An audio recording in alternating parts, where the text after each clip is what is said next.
দিম আমি ঘোষ নিদিও মই আজি আপোনালোকক ইয়াতে প্ৰতিশ্ৰুতি দিছো মামাই আপোনালোকক প্ৰতিশ্ৰুতি দিছে বিজেপিৰ চৰকাৰ আহিব কচু গাঁৱৰ প্ৰতিটো পৰিয়ালক অৰুণোদয় দিয়াৰ দায়িত্ব মোৰ হবনে নাই মোৰ ইলেকশন আছে এপ্ৰিল বিটিসিৰ ইলেকশন আছে 22 তাৰিখ অক্টোবৰ নৱেম্বৰ মাহৰ ভিতৰত মই ইয়াৰে প্ৰতিটো পৰিয়ালক অৰুণোদয় দিয়াৰ দায়িত্ব মই আপোনালোকৰ পৰা লৈ ললো মামাৰ ওপৰত বিশ্বাস আছে নে নাই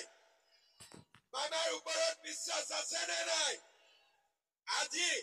আপোনালোকৰ কচু গাঁৱৰ যিমান মানুহৰ দুখীয়া মানুহৰ ঘৰ নাই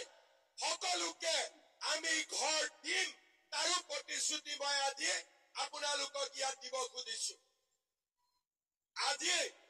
আমাৰ মহিলাসকলক যাৰ যাৰ ৰেচন কাৰ্ড আছে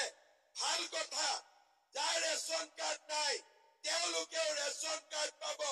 ৰেচনত অকল চাউল নহয় চাউলৰ লগতে আমি কম দামত দালিও দিম নিমখো দিম চেনিও দিম 1 নৱেম্বৰ তাৰিখৰ পৰা কোন তাৰিখৰ পৰা দিম 1 নৱেম্বৰ তাৰিখৰ পৰা আৰু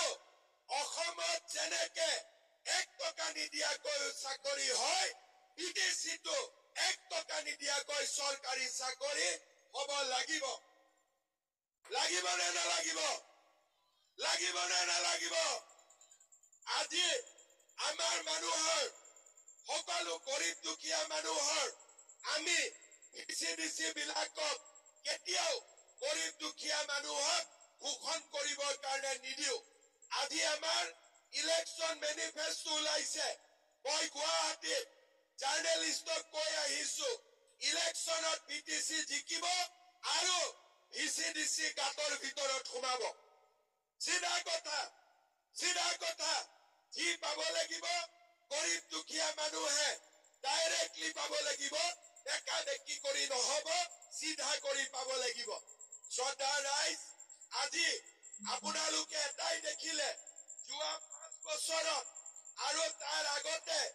বিটিসি চৰকাৰক আমি বছৰি 1000 কোটি টকা দিও